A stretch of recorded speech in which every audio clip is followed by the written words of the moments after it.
subscribe to my channel. And also press this bell icon. Halo saudara-saudaraku yang terkasih di dalam Tuhan dimanapun Anda berada. Bertemu kembali dengan saya Rina Solihin dalam channel Rina Menjawab. Teman-teman, puji Tuhan dan saya bersyukur sekali bisa mendatangi atau berkunjung bersilaturahmi sekalian melihat fakta yang ada mencari fakta yang ada di Mahat Az-Zaitun. Teman-teman, pada kesempatan ini saya akan berbagi pengalaman, berbagi informasi bagaimana kita dapatkan fakta-fakta yang ada di Az-Zaitun secara nyata. Bukan katanya, bukan kata orang, bukan konon, bukan dengar-dengar, tetapi betul-betul dari saksi mata saya sendiri, teman-teman. Nah, kita tahu bahwa Az-Zaitun sekarang dengan Syekh Panji Gumilang sedang diterpa badai fitnah, teman-teman. Kenapa saya katakan fitnah? Karena memang tidak sesuai dengan fakta yang ada di lapangan. Untuk itu supaya teman-teman bukan hanya percaya kepada apa yang saya katakan, tapi mari bersama-sama kita melihat dari hal-hal sisi-sisi dari Az-Zaitun yang ingin saya bagikan untuk saudara-saudaraku semuanya sebangsa dan setanah air. Karena jangan sampai karena ketidaktahuan kita bikin dosa. Kita seuzon, kita berburuk sangka dengan seseorang, dengan satu badan pendidikan yang tidak ada alasan, hanya katanya, lalu kita menelan informasi itu bulat-bulat, lalu kita menanam kebencian, dan disitulah dosa akan bertumbuh di hati kita semua. Teman-teman, Az-Zaitun itu adalah pusat pendidikan, pengembangan budaya toleransi dan perdamaian. Kalau saya bisa memaknai ini berdasarkan pengalaman saya berkeliling Az-Zaitun ke setiap pojoknya, teman-teman, saya melihat, memantau dari sektor pendidikannya, saya melihat dan memantau dari sektor usaha yang dilakukan di sana. Kemudian saya juga memantau bagaimana mereka memanage berbagai kegiatan di Az-Zaitun tersebut secara apik, berkesinambungan. Nanti teman-teman akan melihat seperti apa. Saya akan menggarisbawahi 3 kata kunci di sini, yaitu pendidikan, kemudian budaya toleransi, kemudian perdamaian. Saya akan mulai dengan perdamaian. Perdamaian di sini, sejauh yang saya amati dan saya alami, saya rasakan kemarin di sana, teman-teman, di Az-Zaitun. Di situ saya lihat ada satu makna yang dalam tentang perdamaian ini. Pertama, berdamai dengan diri sendiri. Kemudian berdamai dengan lingkungan. Kemudian berdamai dengan tumbuh-tumbuhan, dengan hewan, dan makhluk hidup apapun yang ada di Az-Zaitun, bahkan termasuk dengan lebah. Kemudian berdamai dengan manusia, tentunya manusia di sekitar, kemudian di lingkungan, kemudian manusia sebangsa dan setanah air, dan tentunya manusia seluruh dunia secara global. Nanti berdamai dengan lingkungan, berdamai dengan tumbuh-tumbuhan dan hewan, berdamai dengan semua makhluk yang ada di Az-Zaitun, berdamai dengan manusia, nanti akan terjawab ketika Anda melihat fakta-fakta yang ada di lapangan. Karena ini betul-betul diaplikasikan, bukan hanya retorika, bukan hanya teori, bukan hanya wacana. Teman-teman, nanti akan terlihat pengaplikasiannya dalam kehidupan mereka sehari-hari di Mahat Az-Zaitun. Kemudian ada kata kunci lagi, toleransi. Kata toleransi ini bukan hanya sekedar perkataan, tetapi betul-betul dirasakan oleh orang-orang yang hadir di Az-Zaitun, termasuk saya, teman-teman. Ya, saya boleh bercerita sedikit. Ketika saya memasuki gerbang Az-Zaitun, ternyata salah, teman-teman, karena dibawa oleh Maps itu ke pintu gerbang yang tertutup dan ada kawat-kawat berduri, mungkin bekas demonstrasi ya waktu itu. Kemudian ada seorang guru yang kebetulan naik sepeda di sana mendatangi saya dan suami. Kebetulan saya ke sana dengan suami saya, dengan begitu ramahnya, ya, begitu dengan wajah yang berseri-seri, dan dia langsung memberikan petunjuk, ya, bahkan ingin berfoto dulu katanya gitu, teman-teman. Begitu ramah dan hangat ya waktu menyambut kami yang kesasar begitu. Nah, kami diberikan petunjuk untuk masuk pintu gerbang utama. Itu baru orang pertama yang ditemui dari manusia yang hidup di kompleks Az-Zaitun. Luar biasa, ramah, hangat, dan sangat bersahabat.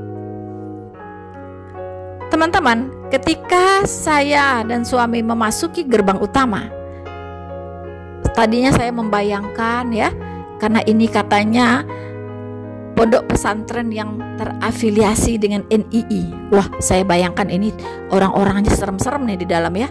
Pasti jidatnya hitam, kemudian celana cingkrang, kemudian serem, berjenggot, serem mukanya teman-teman ya, hitam-hitam. Pasti ini. Teman-teman, ketika saya melihat security yang ada di situ menyambut begitu bersahabat, teman-teman.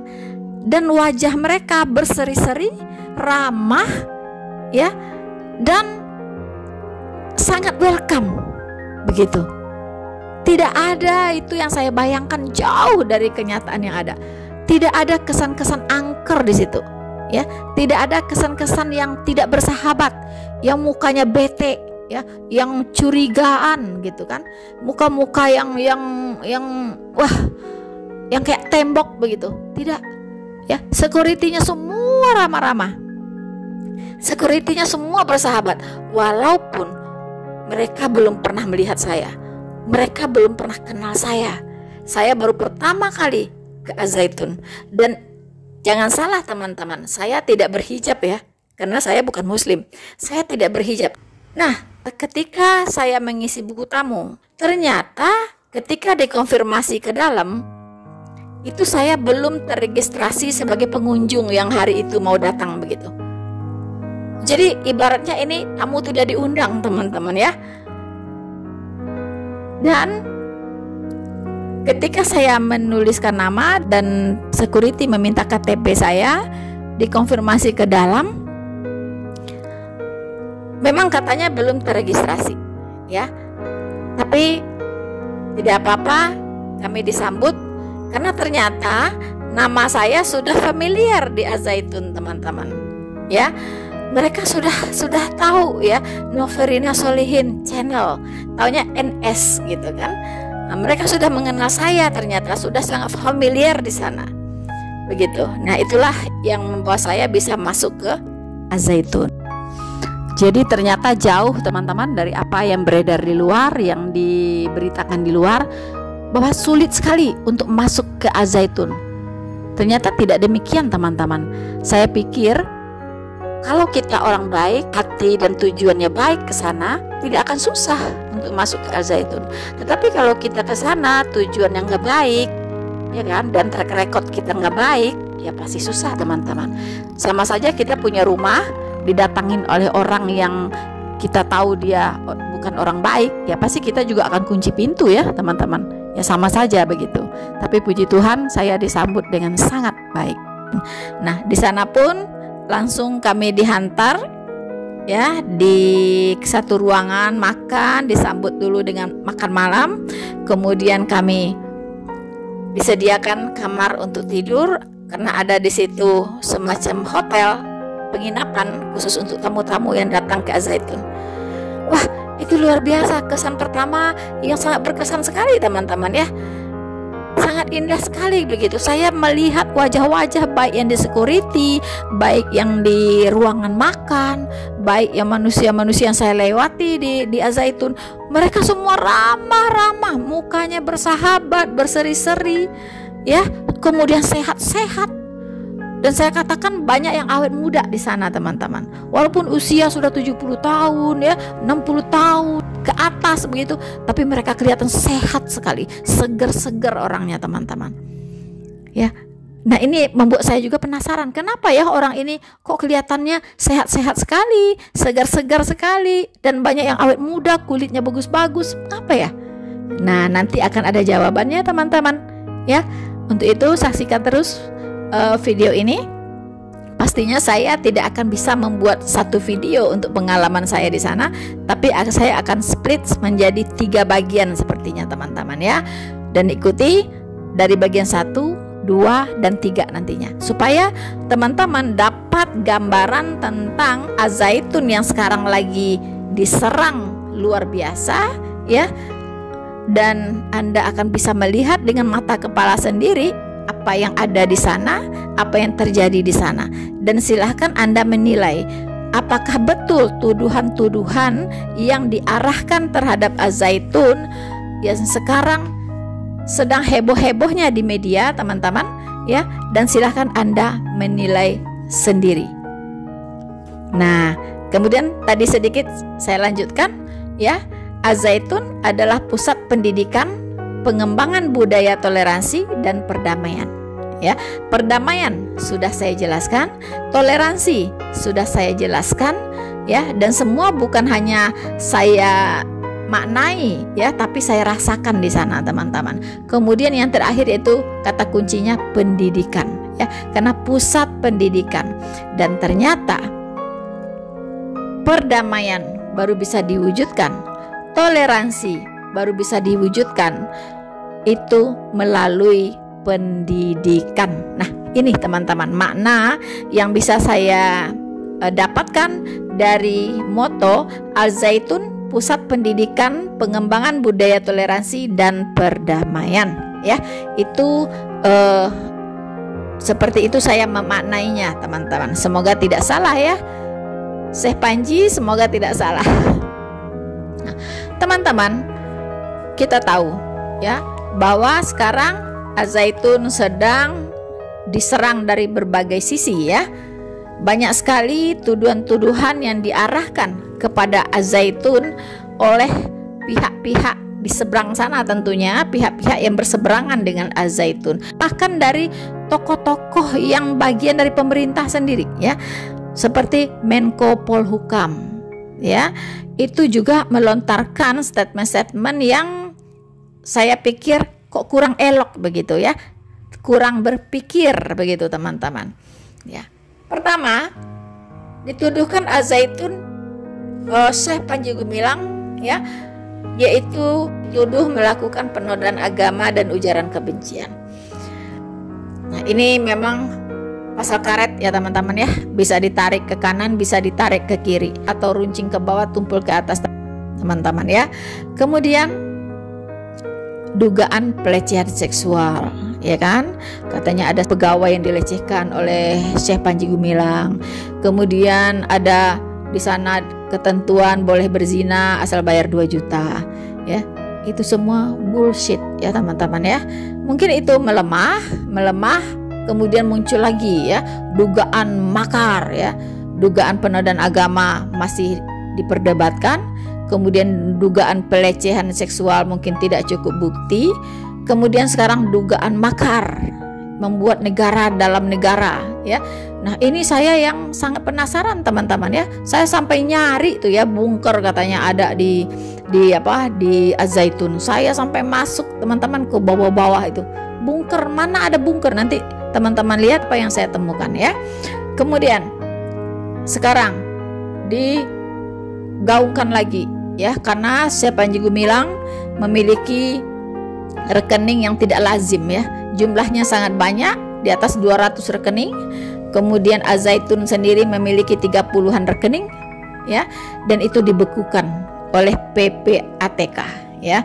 PPATK itu Pusat Pelaporan dan Analisis Transaksi Keuangan, ya. Mungkin dia curiga adanya transaksi-transaksi yang tidak normal, atau disebut juga dengan transaksi-transaksi yang mencurigakan, begitu ya. Jadi dibekukan dulu dalam rangka penelusuran, katanya begitu teman-teman ya.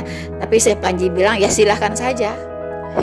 Silahkan saja, tidak ada apa-apa di situ, itu uang saya semua kok, gitu kan. Tidak ada transaksi-transaksi yang aneh-aneh di situ ya. Dan nanti teman-teman juga akan melihat, mungkin bisa akan terjawab ini ya, tuduhan-tuduhan ini nantinya. Kemudian dituduhkan terjadinya pencucian uang, ya kan. Nah, kemudian begitulah teman-teman yang berhubungan dengan ratusan rekening ya yang dimiliki oleh Syekh Panji Gumilang. Teman-teman, satu hal yang kita harus tahu, banyak yang mengakui ya, jadi pondok pesantren Al-Zaitun itu tidak punya masalah, kurikulumnya bagus, kemudian hasil anak didiknya juga bagus.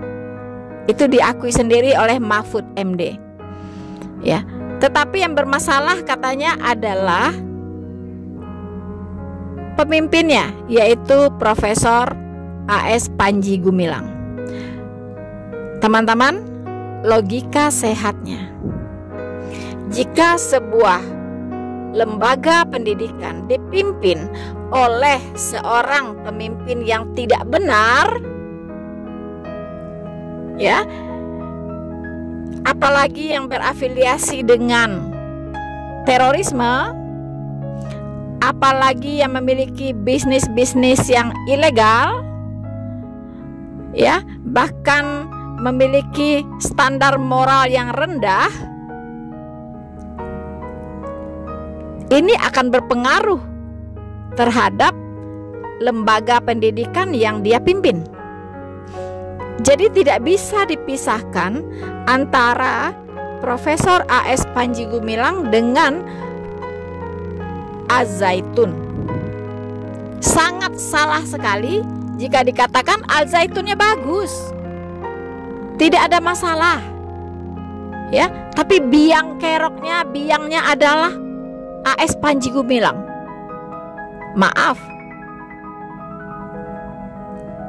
Al-Zaitun bisa seperti hari ini, bisa menjadi pondok pesantren terbesar di Asia Tenggara dan juga memiliki akreditasi yang sangat bagus, dan itu adalah buah tangan seorang pemimpinnya, yaitu Profesor A.S. Panji Gumilang.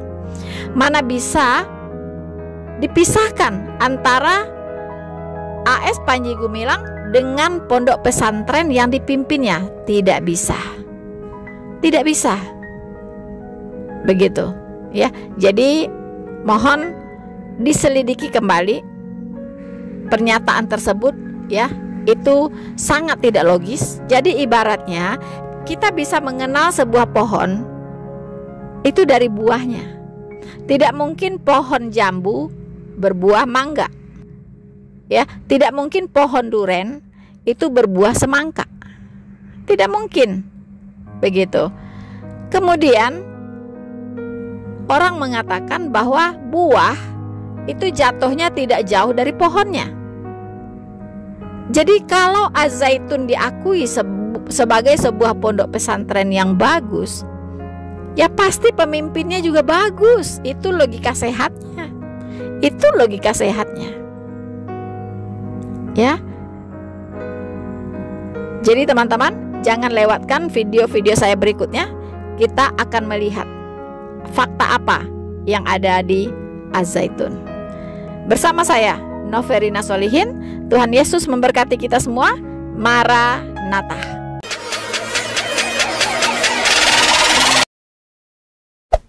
Hey there. Subscribe to my channel. And also press this bell icon.